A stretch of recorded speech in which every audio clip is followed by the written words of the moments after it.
Hey folks, walk with me. Well, it's raining out here today, so I'm not going far down a longer path, so I'm gonna have to loop on this little path a few times, but that's okay. Don't mind the spins.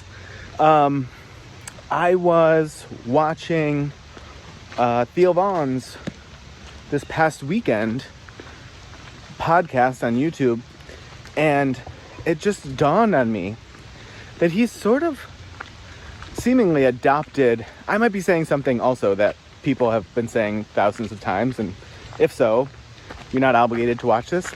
But it just dawned on me that his podcast started out quite different if you go back and watch some of the older episodes, and then somewhere along the way he kind of morphed into having these 2-3 hour conversations like Joe Rogan is famous for, and it's like very similar in terms of like the setting and the length and just the breadth of topics that are covered and the sort of wide range of guests, right? But what I think is actually happening is, at least for me, I know everyone obviously doesn't feel like this, but Rogan to me feels so played out. A lot of the same guests or similar guests at this point, I feel. And not only that, I feel like probably the worst part that makes it less watchable for me is just repeating the same nonsense about mountain lions and bears and I don't know, whatever political stances he just repeats over and over and over again. And some of his stuff I find pretty irresponsible, but I'm not going to get into that in this video, maybe in another one. But even the stuff that's sort of like banal or like I don't care that much about, it's like, why am I hearing the same spiel for the third time this week? And I know I'm going to hear it 3 to 5 times next week as well. It's like just this too much of the same talking points and sort of just incessantly bringing up the same talking points, no matter if you have a comedian guest on there or a politician or a journalist, or it's just, I've found it very just boring in that sense at this point.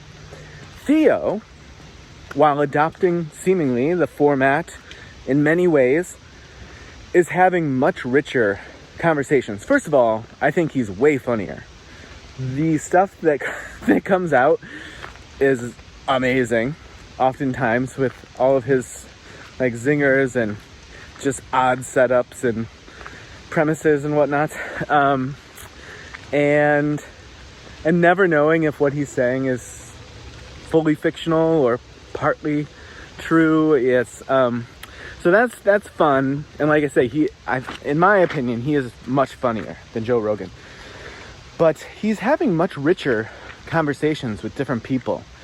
And he's really like spanning the cosmos, if you will, for guests. He has everyone from Mark Cuban, Tucker Carlson, Donald Trump, Bernie Sanders. Like, I know I just named a bunch of political stuff, but we're deep into political season here at the moment. So, but then his great stuff with like Bobby Lee and Santino and, whatever other comedians he has on there. And I did hear that it seems as though he or his team or whomever are working with trying to organize something with Kamala as well. And so, if that happens, I mean, even, expands that out more.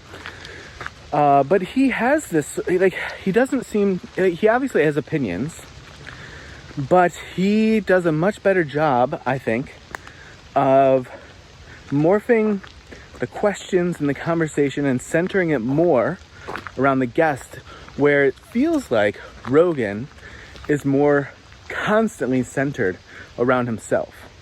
Not in every moment of every podcast, but often. there might be sort of a slight divergence and then coming back. I think this was very noticeable in the Adam Sandler interview. I only saw some clips because, again, I'm not watching it because I find it boring. But it seemed as though he was just on and on and on and on about his comedy career and so on and so forth. And then it seemed like Sandler wanted to keep going at the end. But, and that's when he started to talk about his new special. And Rogan just kind of, instead of letting him like go to the bathroom and come back and continue, which happens or has happened quite often on that show, he just cut it.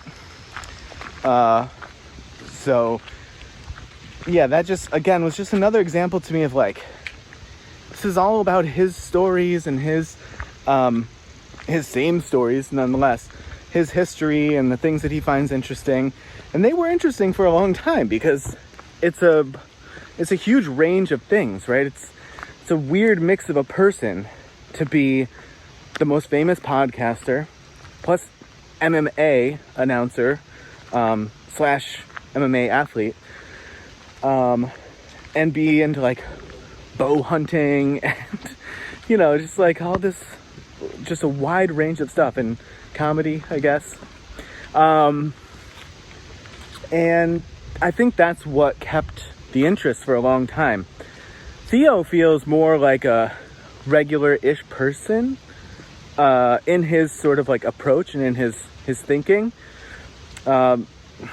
Regular is probably not a fair word because he's extremely gifted and talented, right? But he doesn't seem to be so fixated on these things that he is infatuated with, that he then has to just find ways to infuse into every conversation. If something's getting really weird with the color here, my apologies. I'm seeing it too, so I don't know if it ends up coming through, but I don't know if it's the fogginess or what. But in any case, I think that just makes the conversations that Theo is having not only great because of the guests and the range of guests, but because he seems to center those conversations primarily around the guest.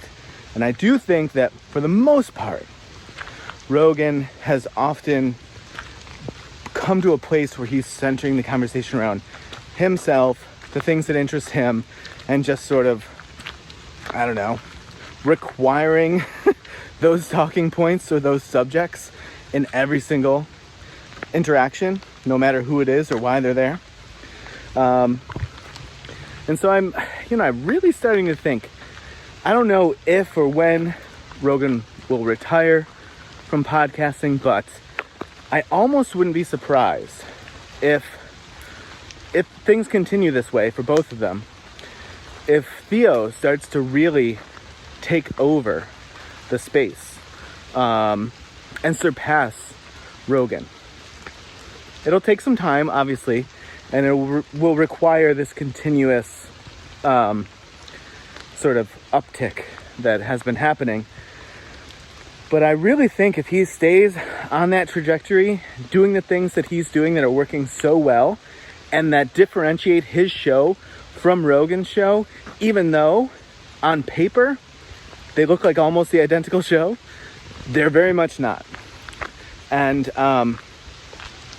that, to me, would be really interesting to see Theo take that over and be the biggest podcast in the world. And I just think his open-mindedness, his authenticity, it comes through in a weird and interesting way, because again, he is also so often joking and putting the audience in a position where they're like, I don't know if this thing that he's saying is true, half true, not true at all. And that's just, it's a unique way, it's a crafty way to pepper in the comedy while still maintaining the ability to actually learn from the guest and hear their point of view and unpack it in ways that you're not going to have, on a Fox News or CNN